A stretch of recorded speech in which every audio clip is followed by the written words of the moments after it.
Again, if you don't come from a wealthy family, then a wealthy family has got to come out of you. All right, listen. He's educating the congregation, trying to get up in your pockets. I hope none of the teacups go to his church. You're not giving him your hard-earned money. That man is a trip. Okay, for those of you that don't know, Jamal Bryant has older children than his three daughters that he fathered with Gizelle. And today he decided to taunt Gizelle by acknowledging his second oldest daughter, Naomi Bryant, publicly. And this is something he's never done. She's after his first daughter, who's Topaz. And here's what he posted. I'll put it on the screen. He put this on Instagram. So this is what the caption read. It said, "Y'all help me congratulate my daughter." He tagged her Naomi for crossing AKA. She became an AKA. Congrats to you, Naomi. "I'm super proud and feeling super old." Then he says, "Ski yo." Shouldn't it be ski wee? Who is ski yo? No, he's a Kappa, so he's saying their salute. Oh, okay. All right. Okay. So I'm like, spelling error. Because we know he skeets. Okay, so we know that. Well, Jesus. Lord, she's beautiful. She's gorgeous. Where's her? What's her number? Let me call her and get her on the line. She is beautiful. Look at her. She is absolutely. I don't know why he was hiding this girl. She's absolutely beautiful. AKA, I know he's proud, and he's a Kappa. That's, so I know he's happy. So I know the teacups are saying, Monica, why would you say this post is taunting Gizelle? Well, let me break it all down for you guys. If you don't know, I'll break it all down for y'all. This is his second child, like I said, that he had on Gizelle, okay, before they got married in 2002. Naomi was born in 2001. He had another baby, like I said, Topaz, before Naomi, both as quote unquote illegitimate children, caused Gizelle to have a nervous breakdown. A lot of people don't know this. She literally suffered a nervous breakdown and had to be locked up in a mental institution because of it. Yeah, this is 100% fact. He literally drove Gizelle crazy into the crazy house before they even got married. The shame, the humiliation was just too much for Gizelle. But after being hospitalized for a little bit of time and treated for her mental illnesses, she married him anyway. She went on to marry him, only for Jamal to turn around and continue to cheat and have more children in the congregation, more illegitimate babies. And this is the reason why her father hates Jamal and didn't attend the wedding. That is the reason, because he literally sent Gizelle to the crazy house. She was locked up. What are your thoughts, schoolboy, on Jamal deciding now to publicly acknowledge Naomi? But to me, it's a taunt to Gizelle. I know that's how she's taking it. And I want someone to check on her. Go knock on the door, do a welfare check in the woods, please. I'm not even joking. In the words of Akon, she done messed around and got locked up. They won't let her out. Well, see, I knew about all these kids. Because, see, Gizelle, you are a gutter sniper. Okay, and that ain't no allegedly.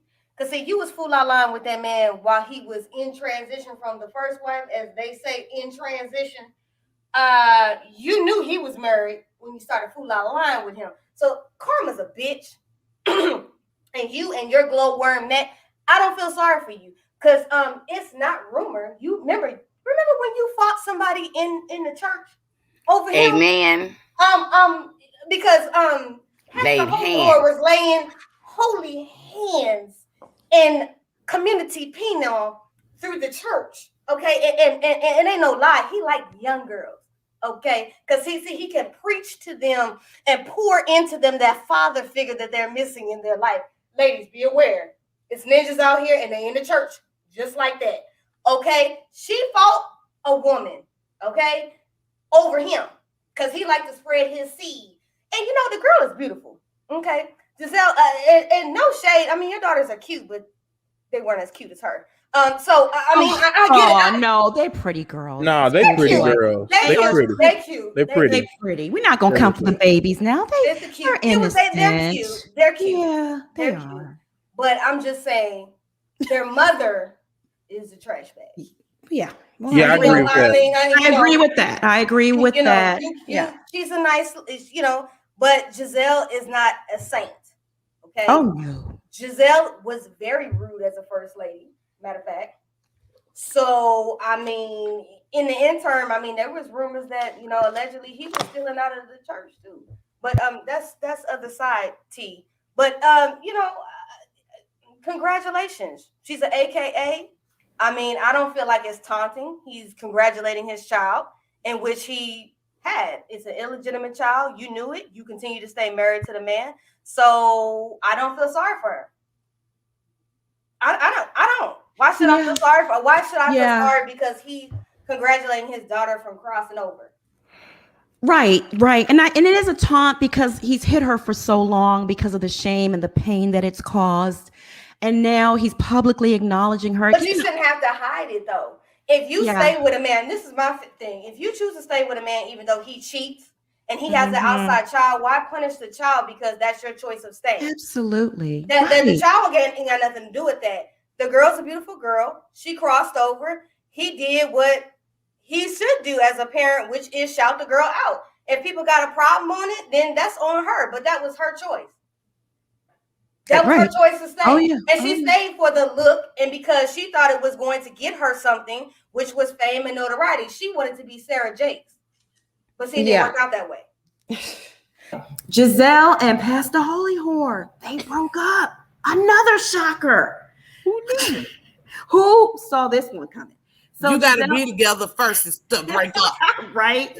So Pastor Holy Whore and Gizelle are no longer, okay? And in the trailer, we see her crying about it.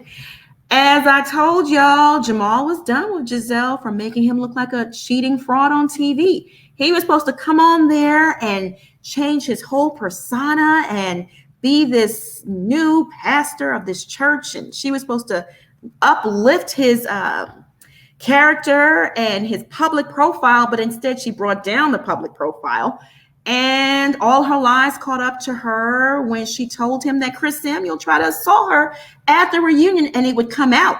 And we never saw that because it never happened. She told him that Chris Samuels had to be restrained by security. That never happened. She made him look like a complete fool. He told that congregation, watch Sunday's episode. You'll see. He was done with that. Remember he said that? The upside down binder. Watch Sunday's episode. I urge you. You will see this man.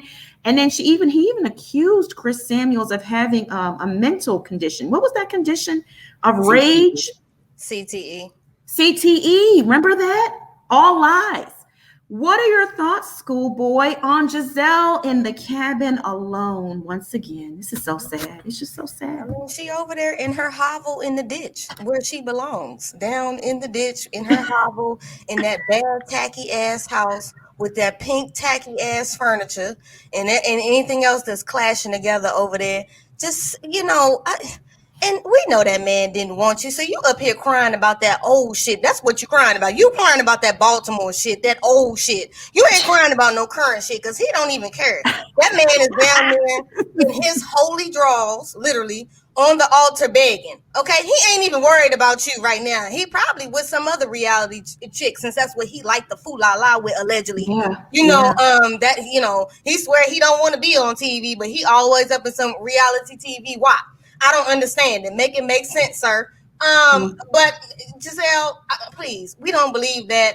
What we need you to do is get a real storyline, maybe get a personality, try to get a personality and stop running off every man with your burning crotch. We need you to do something. We need you to do something, ma'am, because and you know what? I don't even like Wendy, but you know what? I was here for her about to whoop your ass on that trailer. Mm-hmm. I was here for it.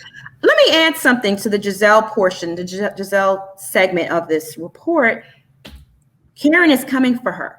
And, we saw it previously. They didn't show it in this particular trailer, but Karen does say she has gasoline draws. Like she's burning.